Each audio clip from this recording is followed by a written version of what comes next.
청년부 시절에 제가 출석하던 교회에서 개최한 청년부 수련회에 제가 참석을 하게 되었습니다.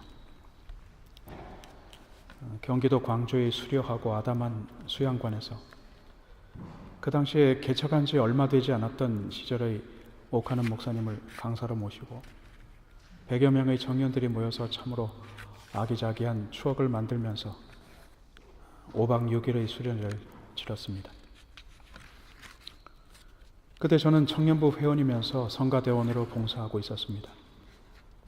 청년부원 중에도 저처럼 대배 성가대원으로 봉사하는 사람들이 꽤 있어서 수련회의 공식 순서가 끝나면 중간중간에 소위 노래 좋아하는 성가대원들이 자유롭게 모여서 개별 모임을 가지곤 했습니다.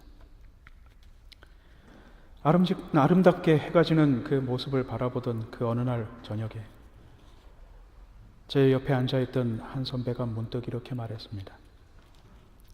나는 교회를 다니면서 성가대로 봉사하지만은 솔직히 예수님의 십자가니 뭐니 하는 건 별로 관심이 없어. 난 노래만 있다면 충분하다고 생각하거든. 몇 년 동안 그녀의 모습을 봐왔습니다만 저는 그 마음에 숨겨져 있던 오랜 진심을 듣고서 소스라치게 놀랐던 기억이 아직도 생생합니다. 믿음이 없더라도 신앙생활을 함께 할 수 있다. 솔직히 저는 그때 두렵기까지 했습니다. 지금이야 워낙 놀랄만한 경험을 하도 많이 해서 교회라는 것이 다 그런 곳이지 라고 받아들입니다. 하지만 그때는 교회에서 만나는 모두가 마음속 깊이 진정으로 하나님을 확신하고 있는 줄 알고 다녔습니다. 설교를 마치고 단에서 내려오면 그 이후로 하루 이틀 정도는 거의 매주 경험하는 제 마음이 바로 이런 비슷한 느낌인 것 같습니다. 그 심사를 이렇게 예를 들어서 설명해 보죠. 우리는 매주 교회에서 예배를 드립니다. 그 예배에 설교가 있고 설교는 개신교회의 예배 가운데 거의 절대적인 비중을 차지합니다.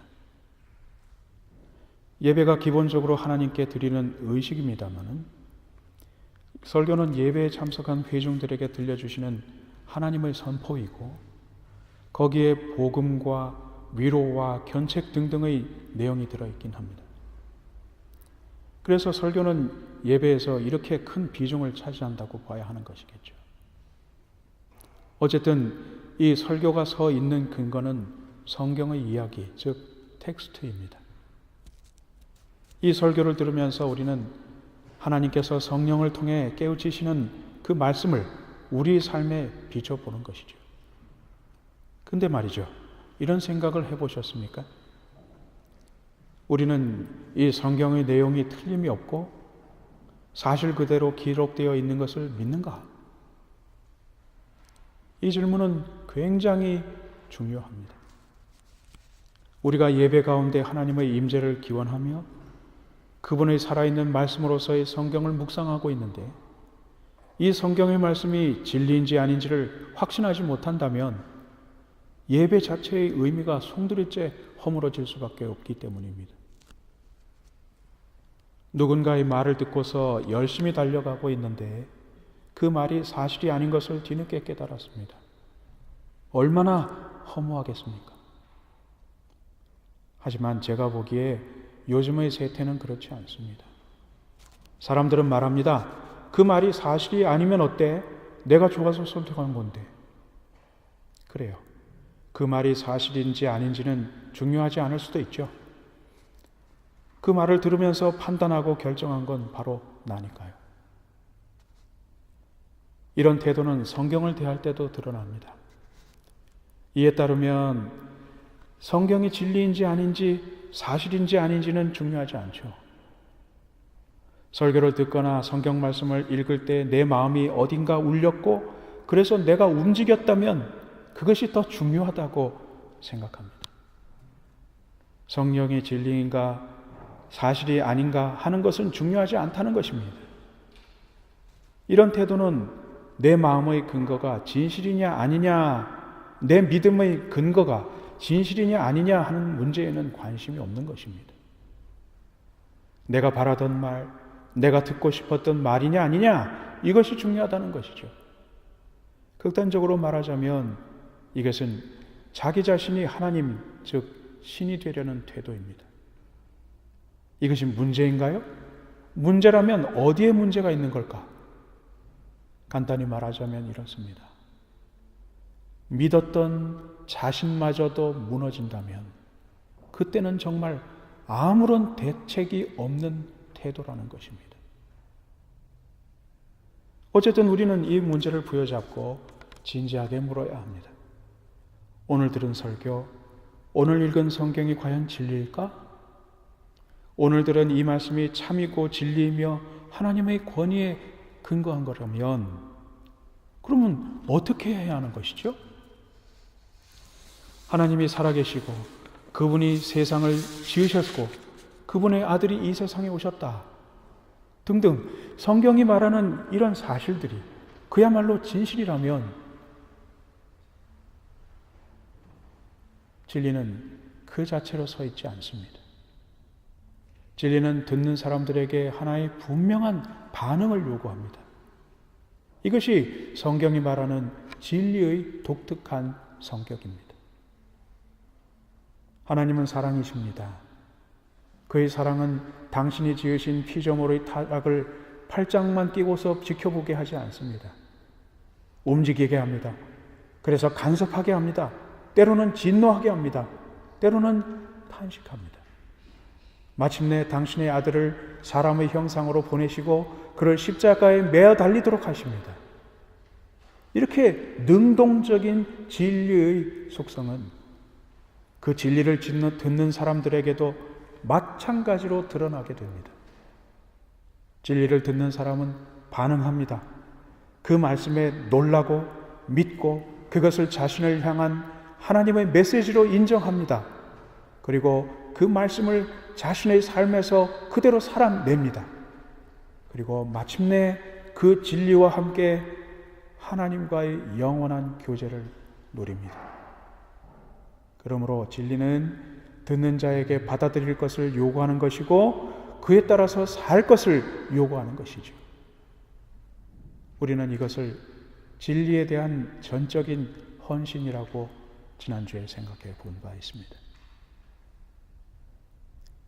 우리는 매주 예배를 드리며 매일 하나님의 말씀을 읽지만 그 순간순간이 위기이기도 하고 기회인 것을 명심해야 합니다. 매일 읽고 듣는 진리가 사실이 아니라면 어떻게 될까? 그것이 사실이라면 나는 어떻게 그 말씀에 반응해야 할까? 이런 고민들이 당연히 생겨야 한다는 것입니다. 난 목사님의 설교가 무엇을 얘기하든 상관없어. 그 가운데 듣고 싶은 부분만 들을 거야. 혹은 지금 읽는 말씀 가운데 내게 필요한 메시지가 뭘까? 이렇게 생각하십니까? 오늘도 우리가 생각할 본문에 사람의 능력으로는 도저히 행할 수 없는 소위 이적의 이야기가 나옵니다. 이 이야기가 사실이라고 있는 사실 그대로를 기록했다고 한다면 나는 이 말씀을 읽을 때 어떻게 반응해야 할까? 교훈이나 적용이 중요한 거지 오늘 말씀의 이야기가 사실이 아니라도 상관없다고 생각하십니까? 아니면 그냥 습관적으로 나와서 시간이 되었으니까 그냥 듣는 것입니까? 교회 나오면 예배를 당연히 드리고 당연히 설교하니까 목사님이 설마 틀린 말을 하겠는가 생각하십니까? 아니면 그냥 설교 시간에는 설교하는 것이고 나는 내가 믿는 것이고 이렇게 생각하십니까? 성경이 하나님의 말씀으로서 진리라고 하는 사실이 믿어지지 않으면 교회에서 행하는 그 모든 것들이 헛된 것이고 도덕적인 강론일 뿐입니다. 그런 상태에서는 도움이 절박한 사람 앞에서 변론이나 할 수밖에 없었던 예수님의 제자들과 다름없는 신세가 되는 것입니다. 이런 믿음으로 인해 내가 살겠습니까? 아니면 남을 살리겠습니까? 목에 달린 십자가가 사람을 살릴 수는 없습니다. 그냥 장식일 뿐이죠. 보면 기분이 좋을지는 모르겠지만 그 이상도 그 이하도 아닙니다. 이런 맥락에서 우리 믿음의 근거와 우리 믿음의 근거로서의 성경의 말씀이 진리인 사실을 깊이 돌아보고 반성하는 시간이 자주 있어야 한다는 것입니다. 이제 본론으로 들어가 보죠. 소위 변화산상에서의 이적이 일어난 직후의 이야기가 바로 본문에 나옵니다. 14절의 분위기를 보면 산에서 내려오자마자 벌어진 이야기 같게 보입니다만 같은 이야기를 기록한 누가복음 9장을 보면 오늘의 이야기는 산에서 예수님과 제자들이 내려온 그 다음 날, 즉 이튿날인 것 같습니다. 어쨌든 예수께서 산에서 내려오실 무렵 베드로와 요한을 제외한 나머지 제자들은 산 아래에서 서기관과 변론, 즉 논쟁을 하고 있었던 것입니다. 그리고 그 논쟁의 주제는 그 무슨 신학적인 주제가 아니었습니다. 17절의 표현 그대로 인용해 보죠. 벙어리 귀신 들린 내 아들, 즉 벙어리인 아들을 누가 고쳐달라고 제자들에게 데려왔는데 이 아들을 둘러싸고서 변론이 벌어졌다는 것입니다. 근데 이 설명을 유심히 들여다보면 이상한 점이 눈에 띕니다. 벙어리면 벙어리지 왜 여기에 귀신이란 단어가 붙었을까? 여러 가지 이유로 인해서 말을 못할 수 있죠. 근데 왜 사람들은 이 장애를 가지고서 귀신과 연결을 해 놓았을까? 이유는 간단합니다. 그 다음 절을 보면 왜 사람들이 말 못하는 농아인을 가리켜 귀신 들렸다라고 표현하는지를 이해할 수 있는 것이죠. 역시 성경을 그대로 인용해 봅니다.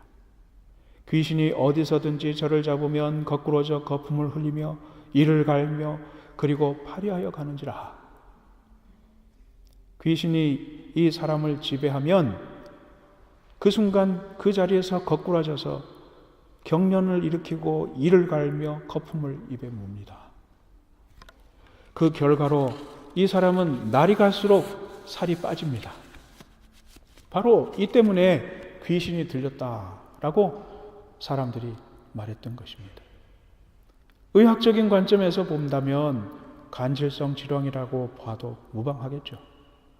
그러나 이것이 단순히 정신과적인 문제 때문인지 이들이 말하는 대로 정말로 귀신 때문인지는 누구도 속단할 수 없습니다. 그럼에도 이어지는 이야기의 내용을 봐서는 단순한 정신질환 때문은 아닌 것이 거의 분명하긴 할 것 같습니다. 어쨌든 아들이 날로 악화되어가는 간질성 질환과 장애 때문에 크게 고통스러워하던 아버지는 제자들에게 그를 데리고 와 고쳐줄 것을 요청합니다. 그러나 제자들은 아무 일도 할 수 없었습니다. 병을 고칠 수가 없었던 것이죠. 이런 상황에서 변론이 벌어졌다 하니 마가가 그 변론의 주제를 정확하게 밝혀놓지는 않았어도 그게 무엇인지는 짐작할 수 있겠죠. 저는 이렇게 생각해 봅니다. 제자들에게 서기관들이 이렇게 물었을 것입니다. 이봐라. 지금 귀신 들린 벙어리가 여기 있지 않나? 너희들에게 고쳐달라고 아비가 부탁했으니 한번 고쳐봐. 너희 선생님은 이런 일 잘 하시지 않니? 그리고 너희들도 이런 일 한번 해본 적 있잖아. 참 곤란한 일이 벌어졌죠. 예수님은 병자들을 잘 고치실 뿐만 아니라 죽은 사람도 살리신 분으로서 이미 유대 전역에 명성을 날리고 있었습니다. 뿐만 아니라 제자인 그들 역시 귀신을 쫓아보기도 했고 병자를 고친 바 있었습니다. 그렇다면 제자들이 이 병자도 고칠 수 있다고 봐야 하지 않겠습니까? 더욱이 서기관들이 호의를 가지고서 이런 말을 한 것은 아닐 것입니다. 그렇다면 제자들이 멋들어지게 이 병자를 고치면 어떨까? 여바란 듯이 행세를 할 수 있지 않겠습니까? 마침 선생님도 외출 중이신데 제자들끼리 이런 일을 하면 선생님도 칭찬하지 않겠나? 그러나 그들은 그럴 수 없었습니다. 겸손해서요? 천만에 그런 일을 행할 만한 능력이 없었기 때문입니다. 그게 이유였죠. 병자가 앞에 있는데 고칠 수가 없어. 제자들이 이 모양이니 서기관도 병자의 아버지도 구경꾼들도 모두가 황당했습니까? 뭐야 이게? 이 사람들 예수의 제자들 맞아? 상황이 이러니 예수께서 그 장소에 도착하셨을 때 병자의 아비가 냉큼 나와서 이렇게 말하는 것도 무리는 아니라고 생각합니다. 그가 이렇게 말합니다. 내가 선생의 제자들에게 내어 쫓아달라 하였으나 저희가 능히 하지 못하더이다. 이 말에는, 이런 표현에는 배경이 있습니다. 그 당시에 누가 나는 누구의 제자다 라고 말하면 그는 자기 스승의 대리인이었습니다. 그러므로 나는 예수의 제자다 라고 말하는 순간 그 말을 하는 사람은 예수나 진배 없는 신분이 되는 것입니다. 예수의 제자라면 예수처럼 병자를 고치고 예수처럼 귀신을 쫓고 예수처럼 죽은 자를 살려야만 합니다. 그래서 제자라고 부르는 것이죠. 아니라면 그 사람의 말은 거짓말이지. 자, 그러니 귀신 들린 벙어리를 고치지 못하는 예수님의 제자들을 못 믿어하고 황당해하고 저것들 뭔가 하고서 비난하는 것이 당연한 것 아니겠습니까? 이런 상황에서 제자들의 선생이신 예수께서 그 자리에 도착하셨던 것입니다.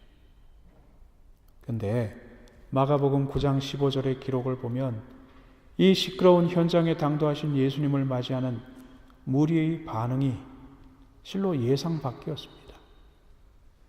온 무리가 곧 예수를 보고 심히 놀라며 달려와 문안하거늘.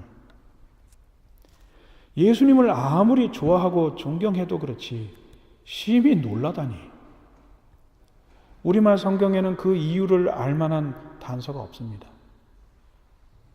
그러나 원어를 연구하는 분들의 의견을 참조하면 지금 여기 이 현장에 당도하시는 예수님의 모습이 평소와는 굉장히 달랐다고 그 원인을 생각합니다.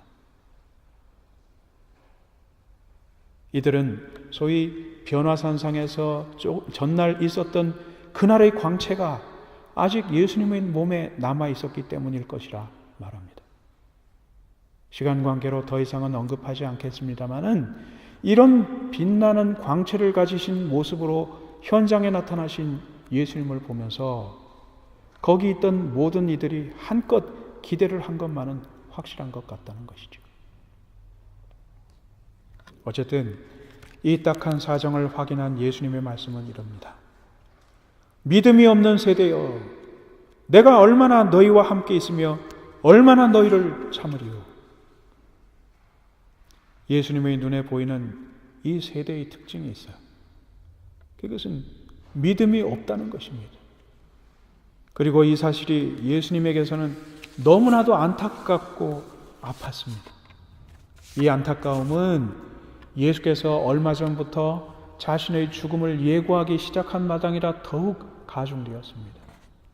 이제 시간이 얼마 남지 않았는데 이것이 여전히 믿음 없고 그래서 능력도 없는 무기력한 제자와 이 세상의 신자들을 향한 안타까움의 실체였던 것입니다.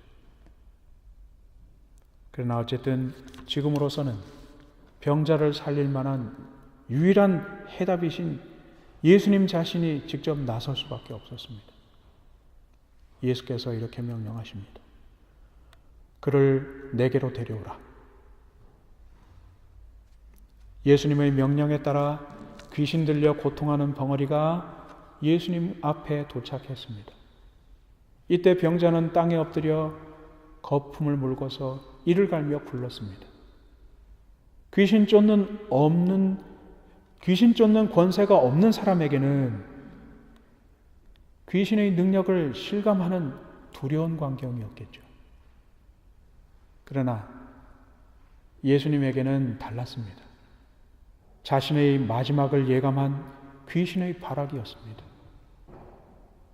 예수께서 명령하셨습니다. 그리고 그의 명령은 구체적이었습니다. 그 더러운 귀신을 꾸짖어 가라사대 벙어리 되고 귀먹은 귀신아, 내가 네게 명하노니 이 아이에게서 나오고 다시 들어가지 말라.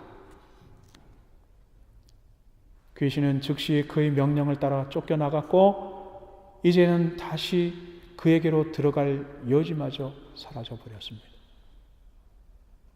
그런데 우리는 이제부터 한 가지 사실에 주목해야 합니다. 귀신 쫓는 권세를 가지신 예수님과 그의 사역보다 더 중요한 교훈이 이 이야기에 담겨 있음을 보아야 한다는 것입니다. 귀신 들린 벙어리의 아버지와 예수님의 대화를 먼저 주목해 봅시다. 이 대화에서 두드러지게 등장하는 단어가 하나 있죠. 믿음입니다. 이 믿음이란 단어는 예수님 자신의 한탄에서도 등장합니다. 그리고 예수님의 지적을 따라서 이 상황을 간단하게 말하자면 귀신 들린 이 병자를 해결할 수 없는 이 딱한 상황이 믿음이 없기 때문이라는 것입니다. 실제로 아비는 자신의 믿음 없음을 불쌍히 여겨달라고 부르짖기도 하죠. 근데 이 모든 상황이 정리된 후 제자들과 함께 하신 예수님은 그전과는 좀 다른 투의 말씀을 하십니다. 제자들은 왜 자신들이 귀신을 쫓을 수 없었는지 예수님께 물었습니다. 이 말을 볼 때 제자들이 여러 가지 모습과 말로 귀신을 쫓으려고 나름대로 노력하지는 않았는가 생각할 수는 있는 대목이긴 하죠. 근데 이 질문에 대해서 예수께서 이렇게 대답하십니다. 29절 말씀입니다. 기도 외에 다른 것으로는 이런 유가 나갈 수 없느니라. 아니, 믿음이 없어서 그렇다는 겁니까? 기도가 없어서 그렇다는 것입니까? 귀신을 쫓아내는 능력이 믿음이 없기 때문에 그런 것입니까? 기도를 하지 않았기 때문에 그런 것인가 하는 것입니다. 오늘의 상황과 예수님의 말씀을 곰곰이 순서대로 묵상해 보면 우리는 귀신 쫓는 권세와 기도 그리고 믿음의 삼각관계를 이해할 수 있지 않겠는가 하는 희망을 가지게 됩니다. 먼저 상황을 보죠. 제자들이 예수님이 계시지 않는 상황에서 귀신 들린 병자가 찾아왔습니다. 사람들은 예수께서 그렇게 하셨으니 당연히 그의 제자들도 귀신을 쫓을 수 있을 것이라 생각했습니다. 그러나 제자들은 그렇게 하지 못했죠. 이때 예수께서 오셔서 귀신을 쫓으시기 전에 믿음 없는 세대를 한탄하셨습니다. 다시 말해 믿음은 귀신의 지배로부터 벗어날 수 있는 유일한 권세이자 방법이었다는 것입니다. 그럼 믿음은 무엇을 말하는 걸까? 귀신을 쫓아내는 능력? 귀신을 쫓아내는 수단? 아닙니다. 믿음은 권세 많으신 참 하나님을 신뢰하는 것이고 그 하나님 통치 아래 사는 방식입니다. 여기서 우리가 조심스럽게 표현해야 할 부분이 있어요. 믿음은 귀신을 쫓아내는 권세 정도가 아니라는 것입니다. 우주의 통치자이신 하나님을 의뢰함으로써 그의 권능의 날개 아래 살아가는 방식입니다. 우리가 그분의 통치 아래 살아갈 때에 이 세상의 그 어느 것도 우리를 다스리거나 해칠 수 없기 때문입니다. 귀신의 능력 아래 고통하는 이를 보면서 예수께서 이 세대의 믿음 없음을 한탄하신 것은 바로 이 때문인 것입니다. 나아가 제자들이 우리는 왜 선생님처럼 할 수 없었나요? 라고 물었을 때 예수께서는 기도 외에는 이렇게 할 수가 없다라고 말씀하십니다. 그럼 기도가 무엇이길래 예수께서 이렇게 말씀하시는 걸까요? 기도는 하나님께 아뢰는 행위입니다. 아뢰는다는 것은 신뢰하기 때문입니다.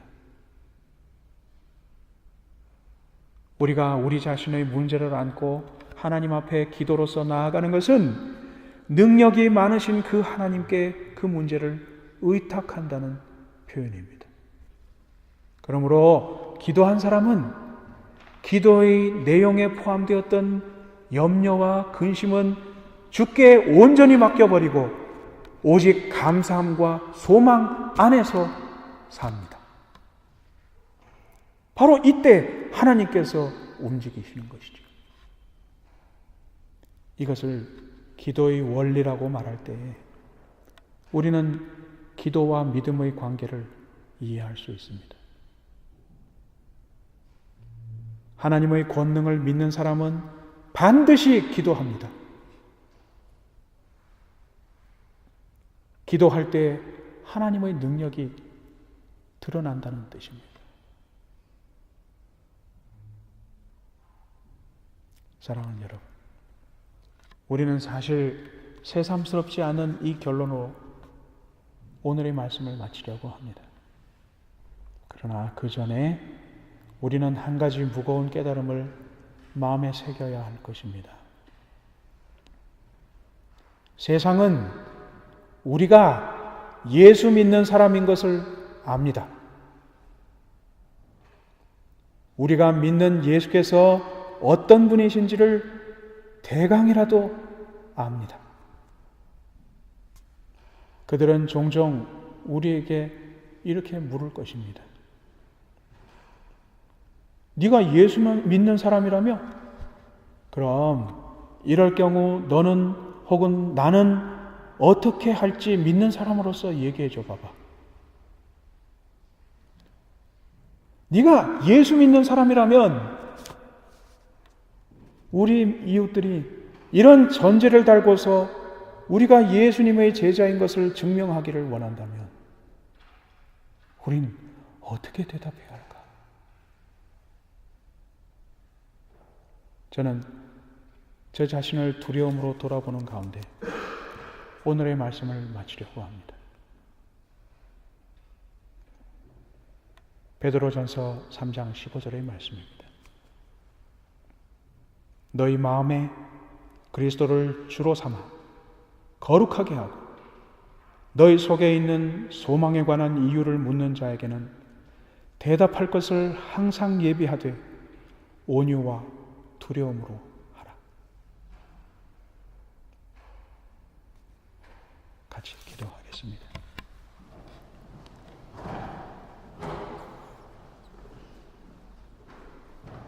내가 예수 믿는 사람인 것을 날마다 하나님 앞에 고백하고 하나님도 나를 인정하시며 사람들도 알고 심지어는 귀신조차도 우리가 하나님에 속한 사람인 것을 압니다. 세상이 우리를 향하여서 네가 예수 믿는 사람이라면 이런 경우 어떻게 살 것이며 이런 경우 어떻게 행동할 것인가를 물어볼 때 우리는 대답할 말을 준비하고 살고 있는지 떨리는 마음으로 우리 자신을 돌아보며 살기를 소망합니다.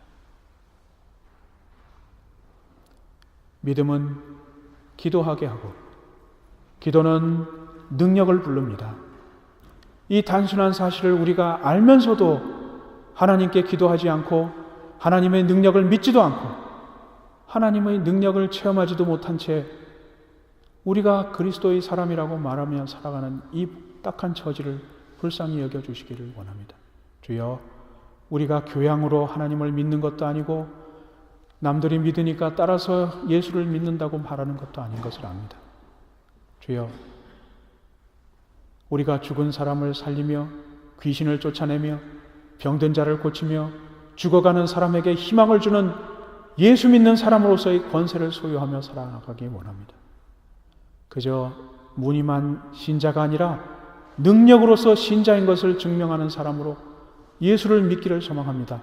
주여, 우리들의 소망이 헛된 것이 아닌 것을 아오니 말씀을 따라 약속하신 것처럼 이 약속을 우리에게도 이루어 주시고, 그래서 무기력하게 사는 자리에서 일어나 예수를 향하여서 힘차게 달려갈 뿐만 아니라 우리가 때때로 마음을 아프게 하며 힘들게 하는 모든 것들을 향하여 기도함으로써 예수의 능력을 힘입어 이기며 나아가는 저희들 될 수 있도록 축복하여 주옵소서.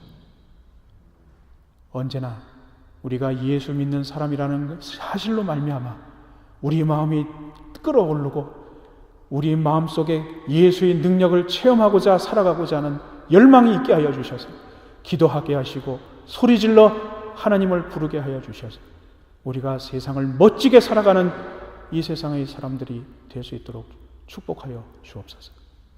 이 모든 말씀 예수 그리스도의 이름으로 기도드립니다. 아멘.